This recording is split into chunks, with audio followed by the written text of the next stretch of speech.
வணக்கம். ஆகாஷவாணி.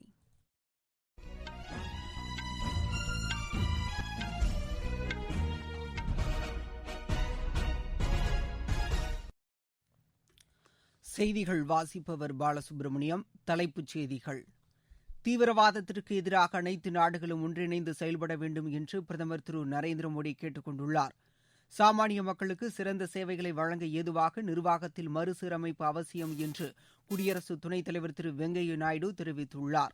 கோவிட்-19க்கு பிந்தைய காலகட்டத்தில் சர்வதேச அளவில் இந்தியாவின் அணுகுமுறை நேர்த்தியாக இருக்கும் என வெளியுறவுத்துறை அமைச்சர் திரு எஸ் ஜெய்சங்கர் தெரிவித்துள்ளார். கோவிட்-19 தொற்றால் பாதிக்கப்பட்ட தமிழக வேளாண் துறை அமைச்சர் திரு துரைக்கண்ணு நேற்றிரவு சென்னையில் காலமானார்.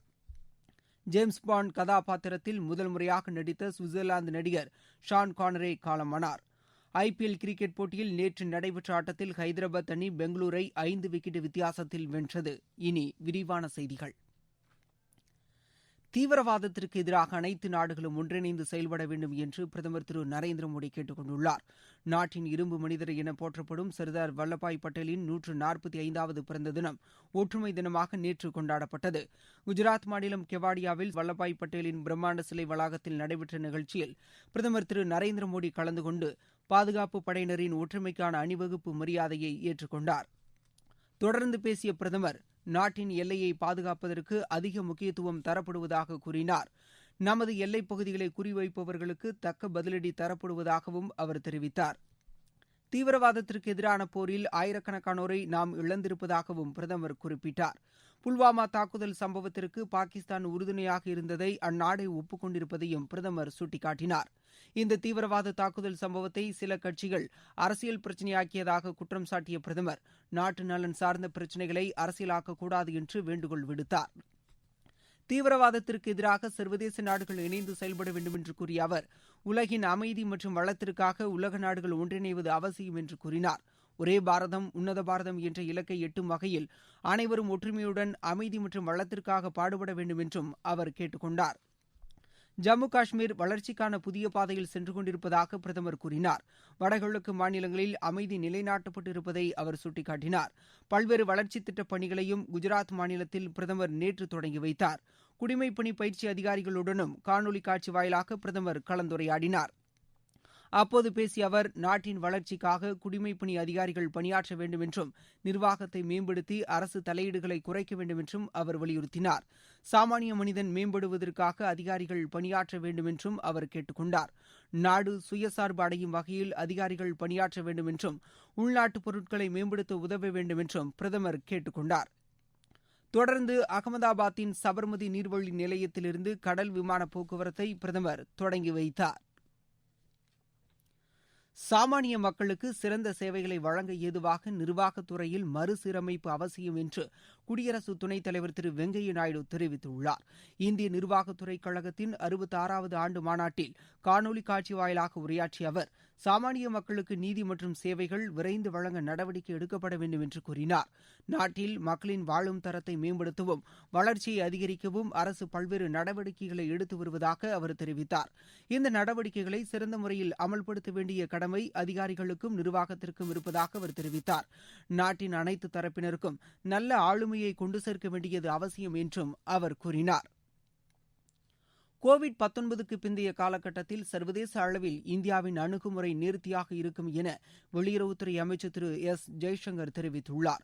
அகில இந்திய வானொலியில் சர்தார் வல்லபாய் பட்டேல் பிறந்தநாளையொட்டி உரையாற்றிய அவர், கடந்த சில ஆண்டுகளாக சர்வதேச அளவில் இந்தியாவின் அணுகுமுறை தொடர்ந்து மேம்பட்டு வருவதாக கூறினார். ஆப்பிரிக்கா தொடங்கி பசிபிக் நாடுகள் வரை வளர்ச்சி என்ற மையப்புள்ளியிலிருந்து இந்தியாவின் பார்வை அமைந்துள்ளதாக கூறினார். கோவிட்-19 தொற்றால் சர்வதேச அளவில் பல்வேறு தாக்கம் இருப்பதால் அதற்கு ஏற்றவாறு இந்தியாவின் அணுகுமுறை இருக்கும் என்று அவர் தெரிவித்தார். பாதுகாப்பு, பொருளாதாரம், தகவல் தொழில்நுட்பம் உள்ளிட்ட துறைகளில் உலக நாடுகளுடன் இந்தியா இணைந்து செயல்படும் என்று அவர் கூறினார். கடந்த 30 ஆண்டுகளாக சீனாவுடனான உறவு நிலையாக இருந்து வந்ததாகவும் இரு நாடுகளும் எல்லையில் அமைதி மற்றும் நிலைத்தன்மையை நீடிக்க நடவடிக்கை எடுத்து வந்ததாகவும் அவர் தெரிவித்தார். கோவிட்-19 தொற்றால் இந்த உறவு பாதிப்பு ஏற்பட்டுள்ளதாகவும் இரு நாடுகளுக்கு இடையேயான ஒப்பந்தங்களின் அடிப்படையில் செயல்பாடுகள் இருக்க வேண்டும் என்றும் அவர் வலியுறுத்தினார். ஒப்பந்தங்களை மீறி எல்லைப் பகுதியில் மேற்கொள்ளப்படும் எந்தவொரு மாற்றத்தையும் ஏற்றுக்கொள்ள முடியாது என்று அவர் கூறினார். நடப்பு கரீப் பருவத்தில் 742 லட்சம் மெட்ரிக் டன் நெல் கொள்முதல் செய்யப்பட்டு சாதனை படைக்கப்பட்டுள்ளதாக மத்திய வர்த்தகத்துறை அமைச்சர் திரு பியூஷ் கோயல் தெரிவித்துள்ளார். புதுதில்லியில் நேற்று செய்தியாளர்களிடம் பேசிய அவர், இது கடந்த ஆண்டை காட்டிலும் 115 லட்சம் மெட்ரிக் டன் கூடுதலாக கொள்முதல் செய்யப்பட்டுள்ளதாக தெரிவித்தார். நடப்பாண்டில் 8413 நெல் கொள்முதல் மையங்கள் அமைக்கப்பட்டுள்ளதாகவும் அவர் தெரிவித்தார். அறுவடை செய்யப்பட்ட நெல் முன்கூட்டியே விற்பனைக்கு வந்ததை அடுத்து நடப்பாண்டிற்கான நெல் கொள்முதல் நடவடிக்கைகள் கடந்த மாதம் 26ஆம் தேதியே தொடங்கப்பட்டதாகவும் அமைச்சர் கூறினார். மத்திய அரசு மேற்கொண்ட தொடர்ச்சியான நடவடிக்கைகள் காரணமாக உணவு தானியங்களின் உற்பத்தி கடந்த 5 ஆண்டுகளை காட்டிலும் அதிகரித்துள்ளதாக திரு பியூஷ் கோயல் தெரிவித்துள்ளார். நீங்கள் கேட்டுக்கொண்டிருப்பது ஆகாஷவாணியின் செய்தி அறிக்கை. கோவிட்-19ற்கு எதிரான போரில் நமக்கான 3 கவசங்கள். முகக்கவசம் அணிவோம், தனிநபர் இடைவெளியை கடைபிடிப்போம், கை மற்றும் முக சுத்தம் பராமரிப்போம்.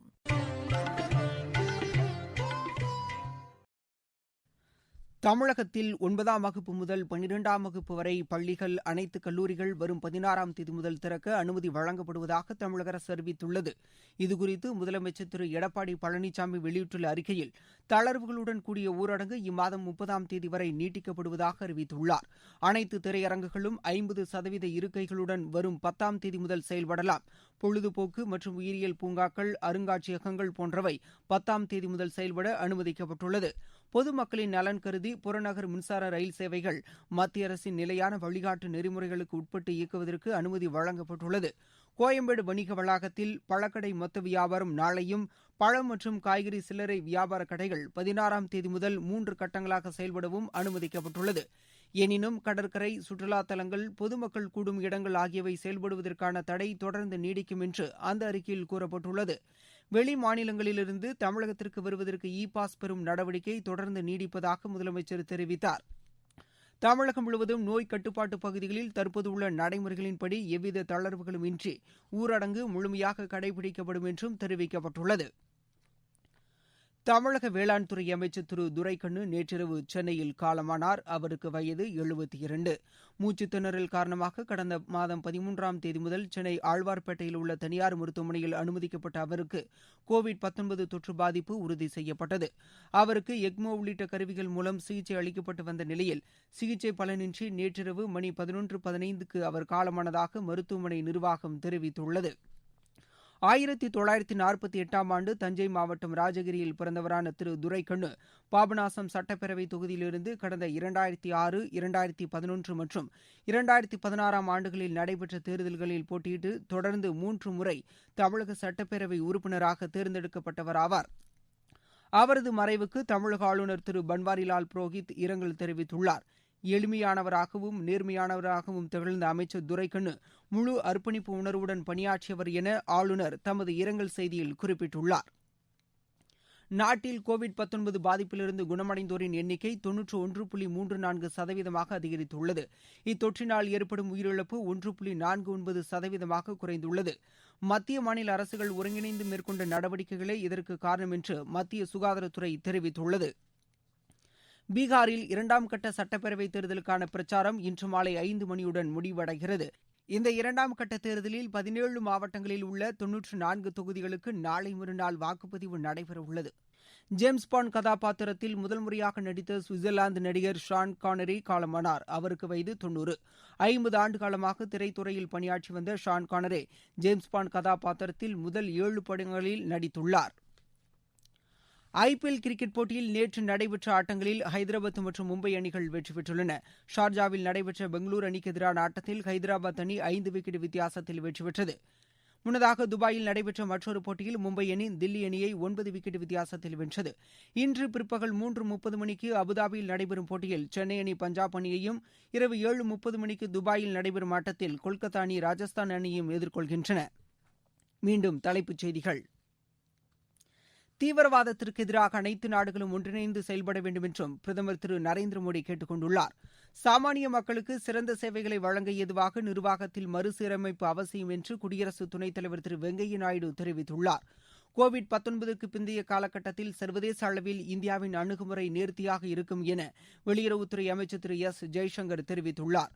கோவிட் தொற்றால் பாதிக்கப்பட்ட தமிழக வேளாண் துறை அமைச்சர் திரு துரைக்கண்ணு நேற்றிரவு சென்னையில் காலமானார். ஜேம்ஸ் பாண்ட் கதாபாத்திரத்தில் முதல் முறையாக நடித்த சுவிட்சர்லாந்து நடிகர் ஷான் கானரே காலமானார். IPL கிரிக்கெட் போட்டியில் நேற்று நடைபெற்ற ஆட்டத்தில் ஹைதராபாத் அணி பெங்களூரை 5 விக்கெட் வித்தியாசத்தில் வென்றது.